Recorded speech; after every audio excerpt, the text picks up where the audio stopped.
Welcome to this Facebook Live about rebuilding after the coronavirus. I'm Georgia Schaefer, and as a professional certified coach, I help people who feel frustrated or stuck to help them gain traction toward a more meaningful, purposeful life. And so, as I mentioned, we're going to talk about what does rebuilding after the coronavirus look like. Now, you might be thinking, well, wait a minute. The coronavirus isn't over. It hasn't ended yet. And that's absolutely true. But you would not wait to buy a life insurance policy until you're dying. You want to understand now the skills that are needed to rebuild before you get to that point of devastating loss, where you're paralyzed with all your emotions and you don't understand how to rebuild in a healthy way. So we're going to talk about the big picture, like a roadmap to rebuilding. And I'm going to cover 5 different steps in the process of beginning anew. But what you have to understand is there is a certain order to these steps. Just like you would not think about rebuilding a home unless you have a firm foundation to build the walls and everything else on top of it, you don't want to rebuild your life without starting with the first step of the process, which is grieve your losses. That is so important. At this step, you need to be willing to face the painful emotions that come with devastating setbacks and unwanted changes. And what that looks like is during grieving, you protest the pain, what God allowed to happen. You wrestle with and you struggle with what you lost and can no longer be. And each person grieves in different ways according to their personality. But for me, I needed time alone, but I also needed to be around people. And I journaled a lot. I'd write my prayers, scriptures that spoke to me. I'd write my feelings, all of them, the positive ones and the negative ones. Sometimes I would cry or talk to a friend or a counselor. You can join a support group. Maybe for you, art therapy, where you just draw or you make a picture, is something that helps you grieve and work through the things you lost. But what you want to recognize is when you lose one thing, it's just not that one thing that you've lost that you need to grieve. For example, let's say you lost a loved one or a dear friend to this deadly virus. It's just not that loss of this person, which of course creates a huge void in your life. But if it happened during the stay of home orders, you couldn't be with that person. You couldn't go to the hospital, let alone be in the room. You had to communicate with them over iPad or an iPhone on FaceTime, which seems so cold when you wanted to be there and comfort them, hold their hand, or hold them tightly. So that's a huge loss. Or maybe you lost a friend and there was no traditional funeral. There was no memorial service. That's been postponed until 10 or more can gather together. So you don't have that gathering of people and comfort where people share their sympathy with you and what you lost. They don't share the memories of that person and the stories, that they experienced. Those are all losses, besides the obvious void of someone in your life. So you'll need to acknowledge what all have you lost in addition to, let's say, the death of a person or a divorce or a loss of job or finances. And you have to also understand at first, grieving and self-pity look an awful lot alike because you sort of curl up at first and lick your wounds and are all upset. But if months later, you're still in that self-pity, having all these pity parties, and you're still licking your wounds and believing you're the only person in the world that ever suffers, and that you're not trusting God to bring something good out of this mess, then you can get stuck in self-pity. So some of us get stuck in that muck of despair, and then others of us try to rush past it. But healthy grieving is acknowledging the feelings and working through them a little bit at a time. So that's the first step. What comes next? As I said earlier, that's the foundation. That's where you start when you rebuild. So you choose to grieve and understand it is an actionable step that you choose to do. For example, one man was furious because his mother died in the nursing home. He could only see her through the window at the end of her life. And he was so angry that the nursing home did not inform him how many cases of the virus were in there. And so for him, he needs to work through all that anger and express it in a constructive way. And that is going to take time. But then at some point, you come to that second step where you reframe your circumstances. So in the case of this man, he lost his mother. He's furious the way it happened. He's sad that he couldn't be with her. But how can at some point, not at the beginning, but how at some point can he begin to see the circumstances differently? This is not easy. And many times you need to pray to God to help you show you the big picture, the helicopter view, because you're stuck in the muck of despair. And how else can you view this? What other perspective can you take and see this? Many times, besides praying to God, I have to call up one of my wise friends or talk to them. Because when you're blinded with pain, it seems almost impossible to see your situation differently. Because what you want is, you don't want a different perspective. You want your circumstances to change, and you want them to change overnight. But that doesn't always happen. And you know, now you might not have lost somebody you love, but you find yourself much more easily frustrated right now. A friend of mine 2 weeks ago called me, and she had been at the grocery store. And first of all, she had to wait in line to get in the store. And then once she got in and did her shopping, she was waiting in line to check out.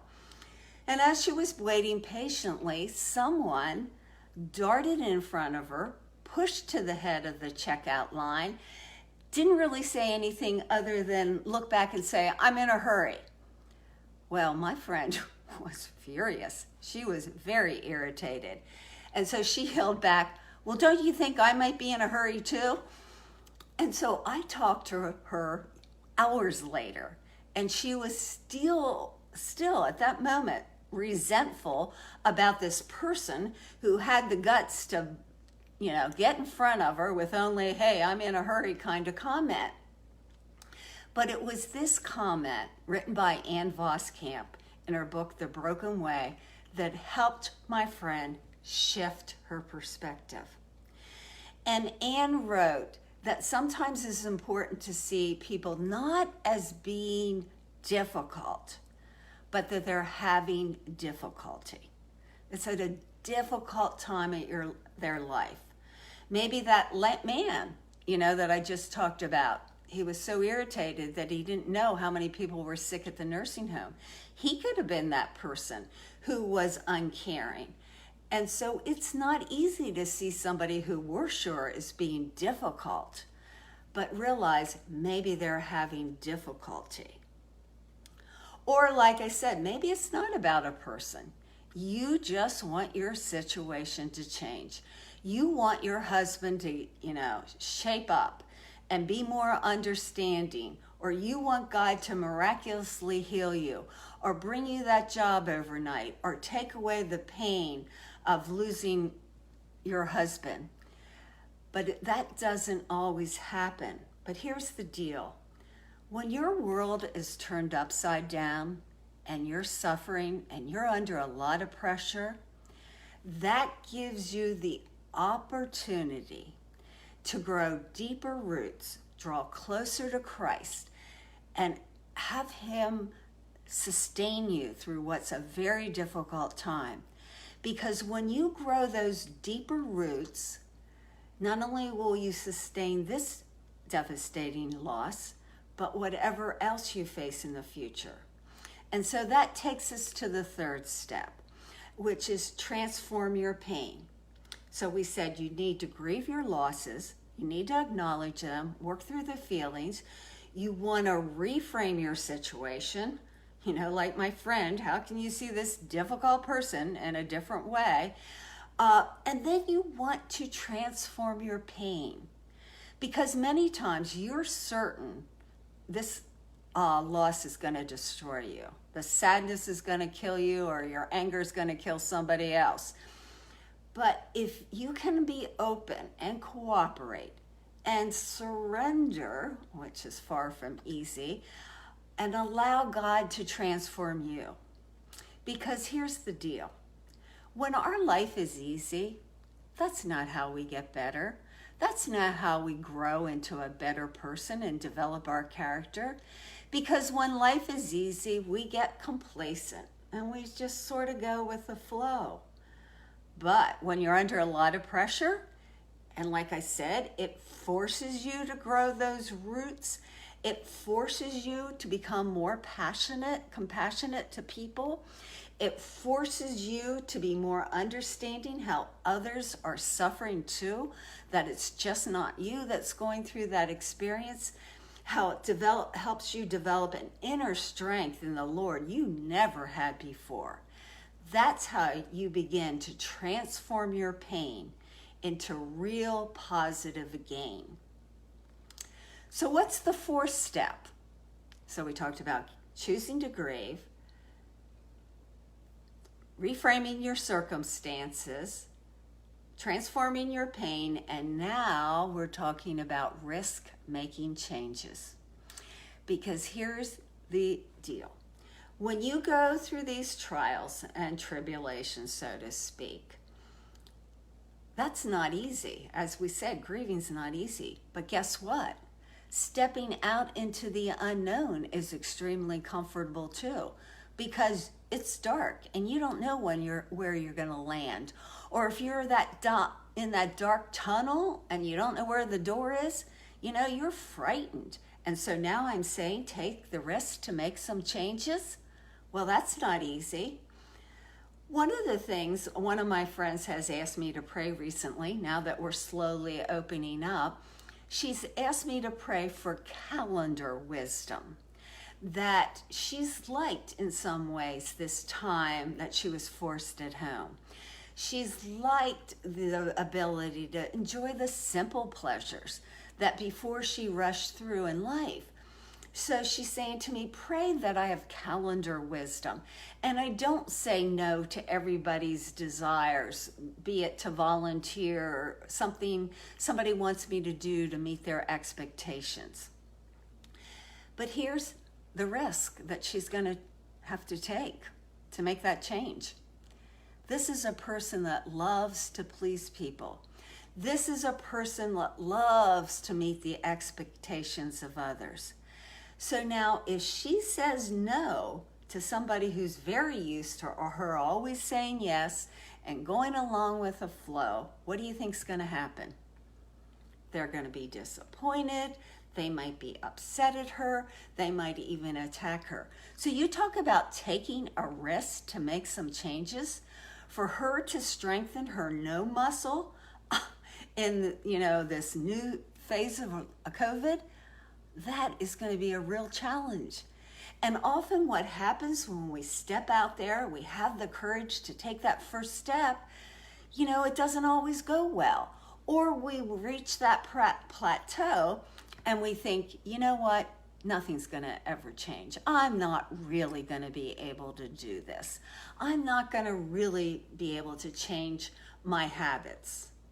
So my friend's going to have to be proactive. She's going to have to get the encouragement of all of us to support her and pray to God for strength to sustain her as she makes these changes. And then the final step we take as we rebuild our lives is to share your gifts with others. What am I talking about? Well, when you've gone through all this situation, you have insights, you have stories, you have experiences, you have the hope of God that you experienced during that dark time that you can now reach out and give others hope in a time when so many things are uncertain and they're struggling. They're struggling big time. Here's a story of someone I read that was in her 20s and she died of cancer. She wasn't miraculously healed. Her story did not end that well in the way that she was healed here on earth.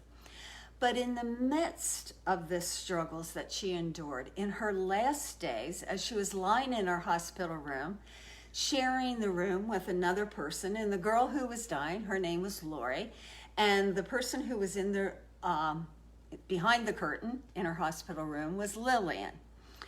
And at one point, when things were really bleak for Lori, she said, "Lillian, I can't see you, but I want you to know, I don't know if you love Jesus, but if you can walk through this with Jesus, it will be so much easier to do." Now, she wasn't saying it's going to be a walk in the park because she died, but she was saying, here's where I have my hope. My hope is in Jesus. Now, she didn't say these exact words. This is what I'm saying. Her hope was in the Lord, which is the only hope any of us have. But, it's not always your words you can share. Sometimes we can share things without saying one word.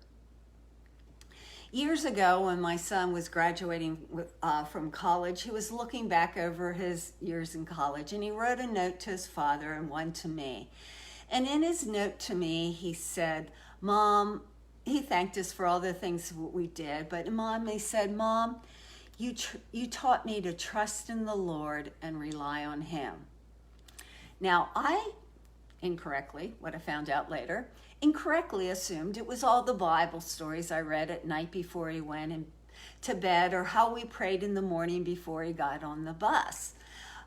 But that's not what it was. Recently, I was asked to write a devotional in a single mom book because I was a single mom. And so as I'm writing this devotional, I'm sharing about Kyle, who said I taught him to trust in God and rely on him. And it just so happened before I had to turn in that devotional, Kyle went to church with me that Sunday. And so I was telling him about what I was sharing in this devotional because they wanted us to share how we passed on our faith to our children as single parents. And I said to Kyle, "What did I do or say that, taught you to trust in the Lord? Was it those Bible stories I read each night?" And he stopped and he thought. And then he said something I didn't expect. He said, "No, Mom, it wasn't that. It was, I watched how much you suffered after the bone marrow transplant. Every day you struggled and you faced so many different problems. But yet I watched how you relied on God. You trusted in him to carry you through. And that's what made Jesus real in my life." See, sometimes you don't have to say a word to the people in your life to share the gifts, the stories, the hope you've been given. So now, as we finish this Facebook Live on rebuilding after loss, started with you want to grieve your loss, reframe your circumstances, transform your pain, risk to make changes, but then share your gifts. What is it, as a result of this difficult time, do you have to share and reach out to others? Is it compassion? Do you understand what it's like to lose somebody during this difficult time? Is it stories how God sustained you or how he provided for you through your friends or family? What is it that you can share to pass on the hope you've experienced in Jesus? So now as we wrap up, I encourage you. I want to thank you for being here, and I encourage you to email me if you have any questions or future topics you'd like me to share. But in the end here, I just want to say, my prayer is that God would help you stay well, that he would bless you, and in turn, you would be a blessing to others. Thank you.